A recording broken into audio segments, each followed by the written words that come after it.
Hello, magandang araw mga palangga. Ako pa rin po si Madam P, your dream interpreter. So ngayon araw po, mayroon po tayong followers na gusto pong ipa-interpret yung kanyang panaginip. Yes po, mayroon po kasi siyang panaginip na paulit-ulit po. Kaya gusto niya pong itong mabigyan ko po ng interpretasyon. Sana nga po ay matulungan ko po siya sa kanyang pag-interpret ng kanyang panaginip. So ito na po yung kanyang comment sa aking comment section. Ito po ay galing kay Rini Bacloan Bulando. At ito po yung nilalaman ng kanyang comment.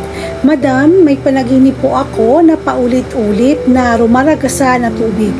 At mayroon pong tulay, malapit na po ako mahulog. Ano po ba ang kahulugan nito? Atin pong babasahin dito sa ating magic ball ang iyong panaginip o ang ibig sabihin ng iyong panaginip. So, heto na po.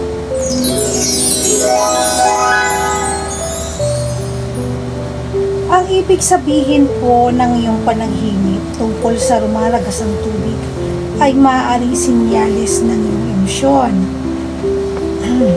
Maaaring ikaw po ay isang napaka-emosyonal na tao.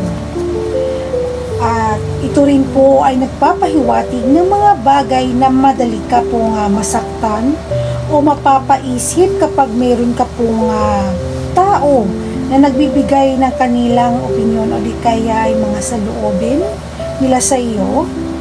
Ikaw ay talagang madaling maapektuhan o di kaya sa kanilang mga sinasabi, lalo na ito ay tungkol sa iyo. At ang tulay naman po sa iyong panaginip ay nagpapahiwatig ng isang bagay na siyang magiging solusyon sa iyong mga problema. Positive po pala ang tulay sa inyong panaginip, Mr. Rene.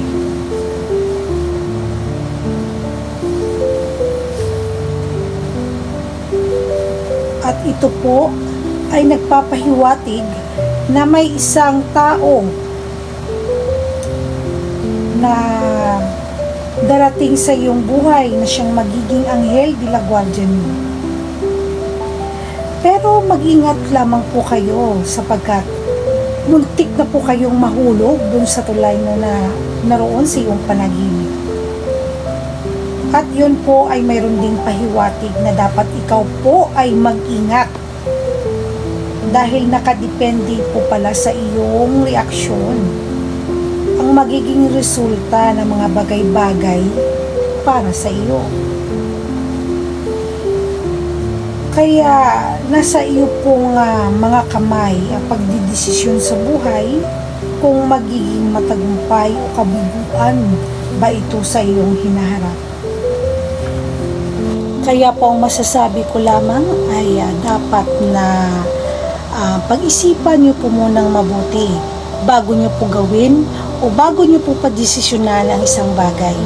Sapagkat ang ating panaginip o ang interpretasyon ng ating panaginip ay pawang gabay po lamang sa ating mga pamumuhay. At dahil tayo pa rin po ang nagdidesisyon para sa ating mga sarili. Tandaan lamang po natin na maging positibo po tayo palagi at laging piliin kung ano ang nakakabuti para sa lahat. At kapag mayroon po tayong mabibigat na mga problema, lagi po tayong tumawag sa taas sapagkat siya po ang siyang tutulong sa atin sa lahat ng oras. At sana ay nakatulong po ako sa inyo, Sir Rene, sa inyong panaginip na ma-interpret ko po ito sa abot ng aking nakakaya. Sana po ay nakatulong po ako sa inyo. At sa mga hindi pa po nakafollow sa akin, Madam P TV, mag-follow na po kayo. At sa akin po mga followers na gusto pong magpa-interpret ng kanilang panaginip, maaari po lamang kayo mag-comment down below mga palangga at ako na pong bahalang mag-interpret yun para sa inyo. At saka sa mga non-followers po, sana po ay mag-follow na kayo mga palangga, Madam P TV. So mga palangga, thank you, God bless and bye-bye!